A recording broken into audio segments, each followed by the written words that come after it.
Good morning, everyone.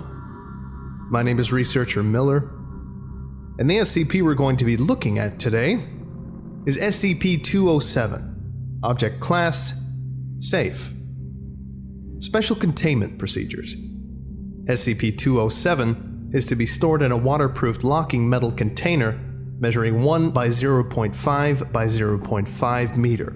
The key is to be issued to the current head researcher of Site Biocontainment Area.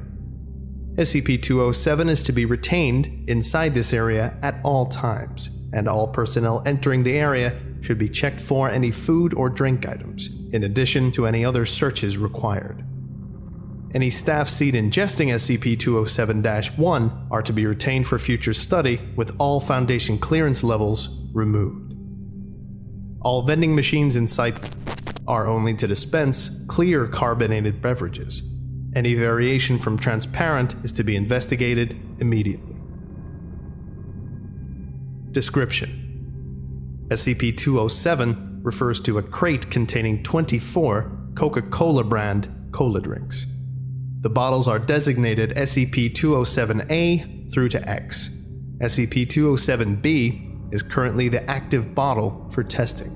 No other bottles are to be opened without authorization from 2 Level 4 researchers. All bottles have been clearly labeled to aid identification. The liquid held inside these has been confirmed to be identical across all of SCP-207 and should not be ingested outside of supervised testing.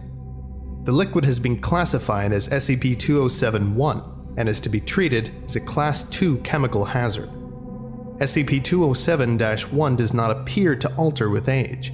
However, the active testing bottle should have its protective cover kept on outside of removing liquid for testing.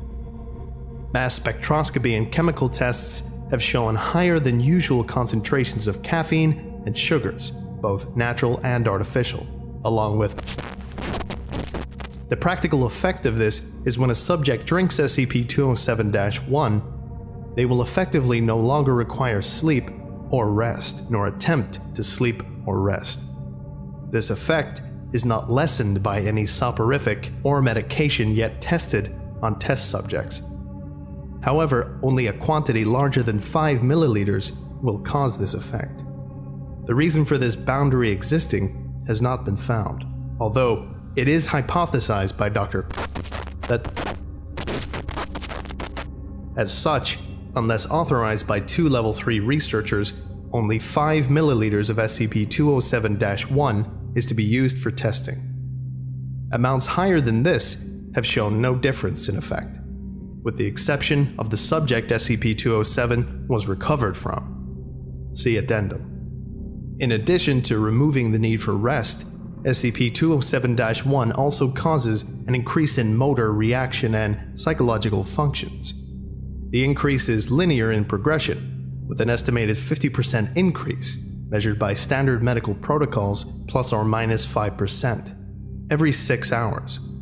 The practical application of ingestion is that the subject is able to think, react, and move faster than others who have not ingested SCP-207-1. Mental proficiencies show the IQ of the subject to rise in line with other increases. However, SCP-207-1 does not alter the body of affected subjects. Physiology remains unchanged, and as such, can rarely support the increase in activity.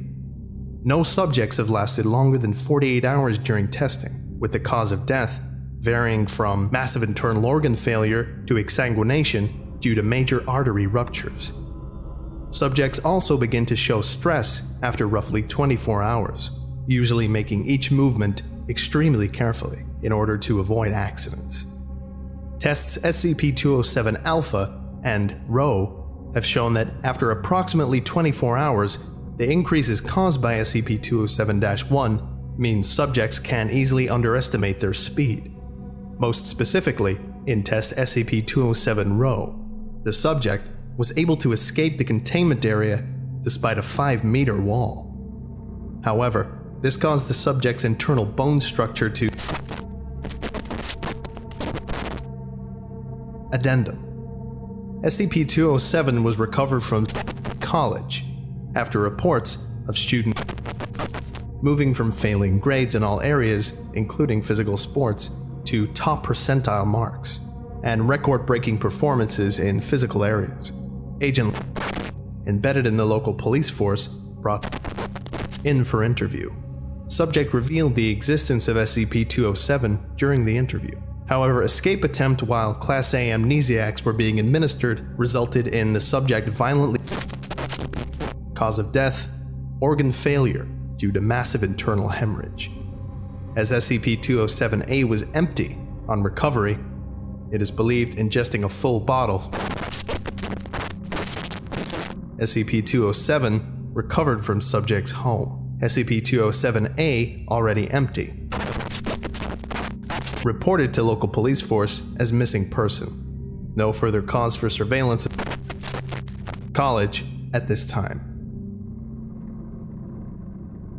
Okay, this was a short lecture today, but I'm gonna stop here. Thank you all for listening, and you were all dismissed. Goodbye.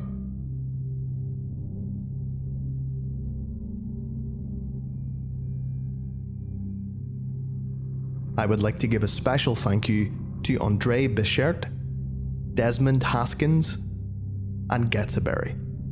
Thank you all very much for your support. It's greatly appreciated. If you would like a special thank you at the end of each of my videos, and some other cool stuff as well, go to patreon.com/TheVulcan. Thank you.